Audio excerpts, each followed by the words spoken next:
ইন্নাল্লাযীনা ক্বালু রাব্বুনাল্লাহ সুম্মা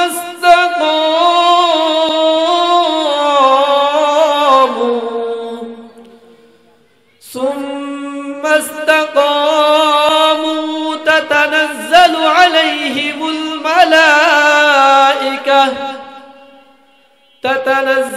আলাইহিমুল মালাইকাতু আল্লা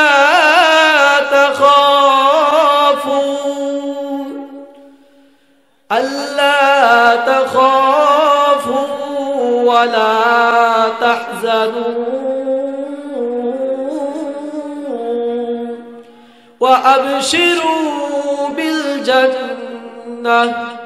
وأبشروا بالجنة التي كنتم توعدون আল্লাহ সুবহানাহু ওয়া তাআলা বলেন, বান্দা, আমাকে যারা রব বলে স্বীকার করবে, স্বীকৃতি দিবে, আমাকে যারা রব মানবে, এই কথার উপর অটল অবিচল থাকবে, ঈমান আনয়ন করবে, আমি আল্লাহকে রব বলে স্বীকার করবে, এই কথার উপর অটল থাকবে, ও ফেরেশতারা জানিয়ে দাও। একদল ফেরেশতারা জানিয়ে দেয়, হে বান্দা, তোমার কোনো ভয় নেই, তোমার কোনো চিন্তা নেই। আল্লাহ সুবহানাহু ওয়া তাআলা তোমাকে যে জান্নাতের ওয়াদা দিয়েছিল, সেই জান্নাত আল্লাহ সুবহানাহু ওয়া তাআলার তৈরি জান্নাতে ঢুকে যাও। সুবহানাল্লাহ। যখন মানুষ দুনিয়ার বাড়িতে আল্লাহ তাআলার উপর ঈমান আনয়ন করবে, এই ঈমানের উপর অটল অবিচল থাকবে, সে যখন মৃত্যুবরণ করবে, মৃত্যুর আগ মুহূর্ত সময় ফেরেশতারা তার নিকট এসে বলবে, হে বান্দা, তোমার কোনো ভয় নেই, চিন্তা নেই, তুমি এখন মৃত্যুবরণ করবে, সাথে সাথে আল্লাহ তাআলার তৈরি জান্নাতে ঢুকে যাবে। বলুন সুবহানাল্লাহ। ওরে আল্লাহর গোলাম, আল্লাহ সুবহানাহু ওয়া তাআলা আপনাকে আমাকে কত সুন্দরভাবে জানিয়ে দিলেন, ওরে আল্লাহর গোলাম কত সুন্দরভাবে বুঝিয়ে দিলেন। ও বাবা, আজকে কিন্তু আমাদের ঈমান দুর্বল হয়ে গিয়েছে। আমাদের ঈমান কেমন দুর্বল হয়ে গিয়েছে। আজকে আল্লাহর হুকুম মানতে ভালো লাগে না, কুরআন হাদিসের কথা শুনতে ভালো লাগে না, আল্লাহর বিধিবিধান ভালো লাগে না, আজকে আল্লাহর আইনটা ভালো লাগে না, দুনিয়ার বাড়িতে আজকে আল্লাহর আইন ভালো লাগে না। আজকে আমরা কি চাচ্ছি? দুনিয়ামুখী হয়ে যাচ্ছি। ওরে আল্লাহর গোলাম, ও বাবাজিরা, আজকে কেমন দুনিয়ামুখী হয়ে যাচ্ছি। দেখা যাচ্ছে আজকে দুনিয়ার বাড়িতে আমরা দুনিয়ামুখী হয়ে যাচ্ছি। টাকা দরকার, গাড়ি দরকার, বাড়ি দরকার, অট্টালিকা দরকার, দৌলত দরকার। আমি দেখতে পাচ্ছি আমার ঘরের পাশে একজন ভাই কোটিপতি হয়ে গিয়েছে, আমাকেও হতে হবে, এই চিন্তা চেতনায় আজকে আমরা বেঘর হয়ে যাচ্ছি। হালাল হারাম দেখার দরকার নাই, জানার দরকার নাই। আমাকে টাকা লাগবে, কথা একটাই, গাড়ি লাগবে, বাড়ি লাগবে, অট্টালিকা লাগবে। ওরে আল্লাহর গোলাম, এগুলো কোথায় নিয়ে যাবেন? কি করবেন? গভীর মনোযোগ দিয়ে বুঝুন। পৃথিবীর বুকে আপনার আমার সামনে কত মানুষ চলে যাচ্ছে, কত আল্লাহর বান্দা বান্দি চলে যাচ্ছে, অনেক অট্টালিকার মালিক, হালাল হারামকে একাকার করে ফেলেছে, অট্টালিকা করেছে, গাড়ি বাড়ি করেছে। ওরে আল্লাহর গোলাম, আজকে যেই সন্তানের জন্য এত অট্টালিকা করতেছেন, যেই নারীর জন্য আজকে এত অট্টালিকা করতেছেন, এই নারী আপনার কেমন আপন, সন্তানাদি কেমন আপন। একটা সময় সন্তানগুলো, আপনি আমার নিঃশ্বাস যখন বন্ধ হয়ে যাব, আপনি আমি যখন চিরতরে নিঃশ্বাস বন্ধ হয়ে যাব, সেই সময় আপনার আমার সন্তানগুলো আপনাকে আমাকে অতি তাড়াতাড়ি কাফন দাফনের ব্যবস্থা করার জন্য দৌড়াতে থাকবে। কথা বলুন ঠিক কিনা? শুধু তাই নয়, আজকে কেমন শখের নারী, আজকে নারীর জন্য এত কিছু, নারীর জন্য এত ভালোবাসা।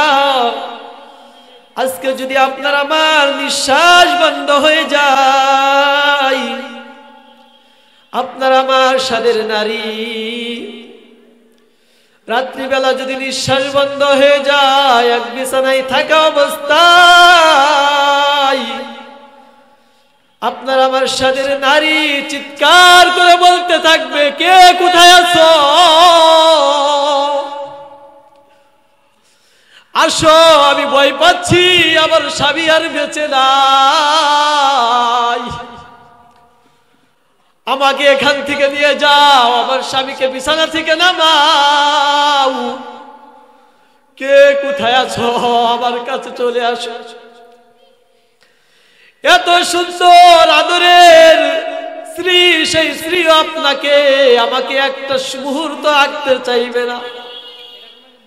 আপনাকে আমাকে দেখে তারা চিৎকার করতে থাকবে, ভয়ে কাতর হয়ে যাবে। কেমন নারী আপনার আমার, সেই নারীরা আপনার আমার জন্য চিৎকার করতে থাকবে। ওরে আল্লাহর গোলাম, পৃথিবীর বুকে আল্লাহ সুবহানাহু ওয়া তাআলা যতগুলো পয়গম্বর পাঠিয়েছিলেন, সকল পয়গম্বর দিনের জন্য, ইসলামের জন্য মুজাহিদা করেছে, দিনের জন্য, ইসলামের জন্য কতই না কষ্ট করেছে।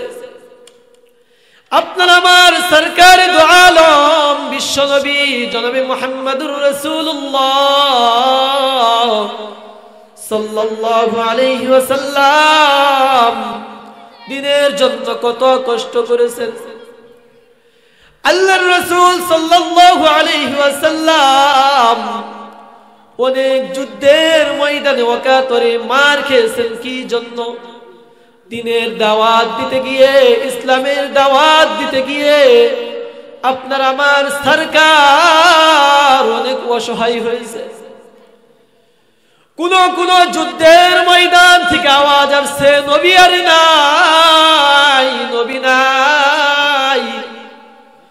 আপনার আমার সরকার এমন একটি যুদ্ধের ময়দানে অসহায় হয়েছিলেন। সেই অসহায় অবস্থায়, সেই অসহায়ত্ব দেখে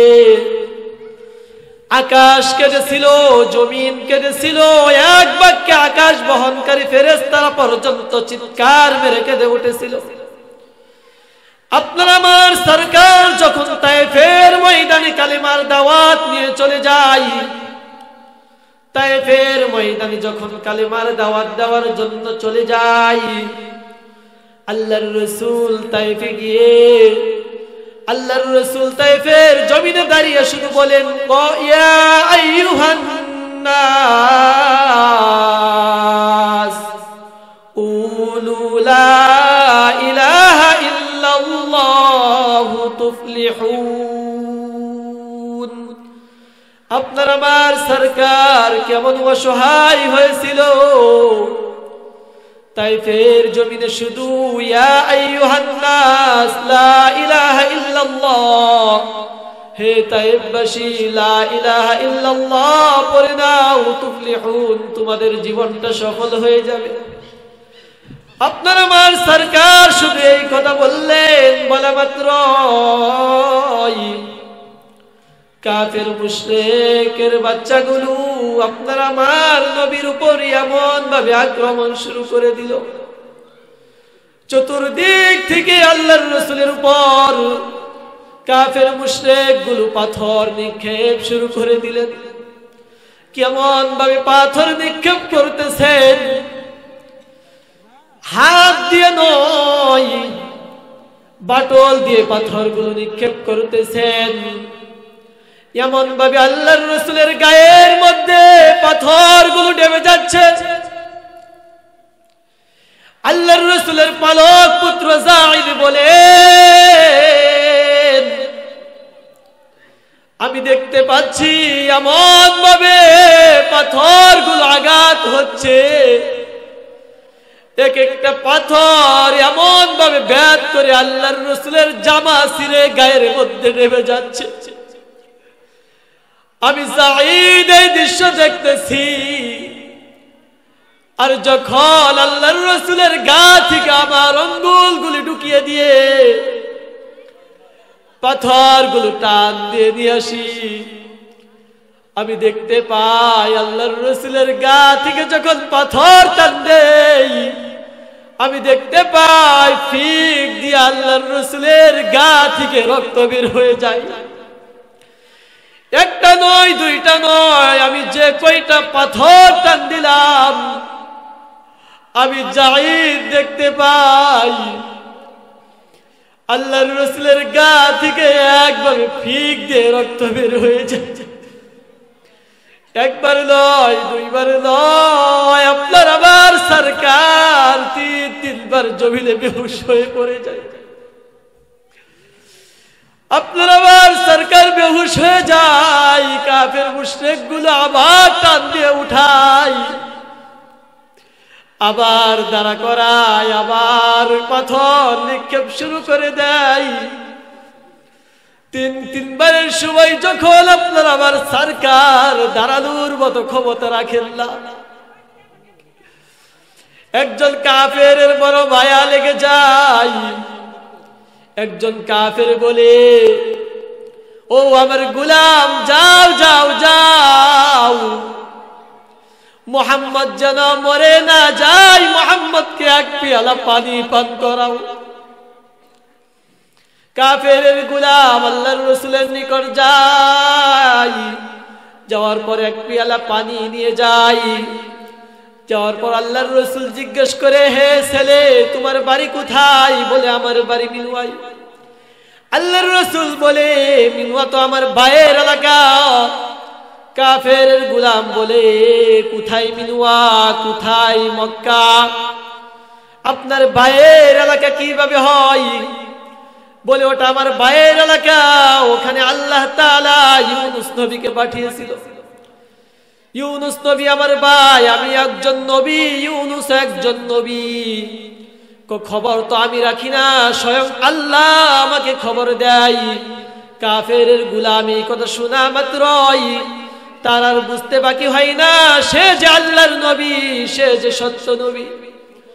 আল্লাহর রাসূলকে বলে, ওগো আল্লাহর হাবিব, আমি বুঝতে পারি নাই, আপনার হাতে হাত রেখে আমাকে এখনই কালেমা পড়িয়ে মুসলমান বানিয়ে দেন। বলুন সুবহানাল্লাহ। আল্লাহর রাসূলের হাতে গোলাম, কাফের গোলাম কালেমা পড়ে মুসলমান হচ্ছে, আর একদিক থেকে আল্লাহর রাসূলের গা থেকে রক্ত ঝরতেছে। আল্লাহর রাসূল সেই সময় আল্লাহকে ডাক দিয়ে বলে, মালিক,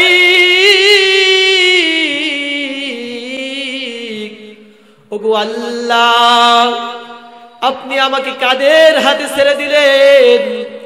এই কথা বলা মাত্রই আল্লাহ সুবহানাহু ওয়া তাআলার যতগুলো আকাশ বহনকারী ফেরেশতা রয়েছে, আকাশ জমিন রয়েছে, সকলে এক বাক্যে চিৎকার মেরে কেঁদে উঠেছিলেন।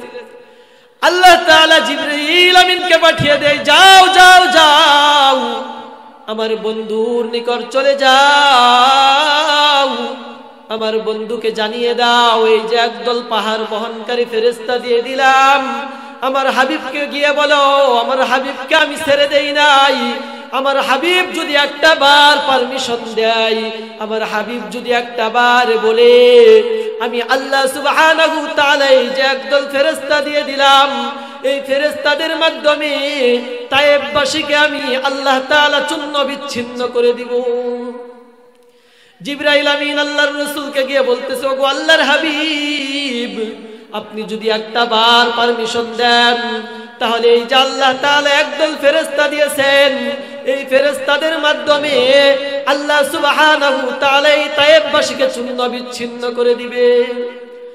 আল্লাহর রাসূল দরদ মাখা মুখে, কান্না মাখা মুখে বলে, না না না, তারা না বুঝে আমার উপর অত্যাচার করেছে, আল্লাহ যেন তাদেরকে শেষ না করে দেয়, ধ্বংস না করে দেয়।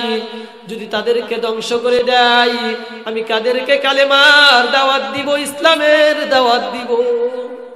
ওরে আল্লাহর গোলাম, কেমন নবী আপনার আমার, এর জন্য এই নবীর ভালোবাসা আপনার আমার অন্তরে রাখতে হবে। কথা বলুন ঠিক কিনা? নবীকে ভালোবাসতে হবে, নবীর সুন্নাত আপনার আমার জীবনের মধ্যে আঁকড়ে ধরতে হবে। আল্লাহ সুবহানাহু ওয়া তাআলা আমাদের সকলকে নবীর সুন্নাত আপনার আমার জীবনে আঁকড়ে ধরার মতো তৌফিক দান করুন। সকলে বলি আল্লাহুম্মা আমিন।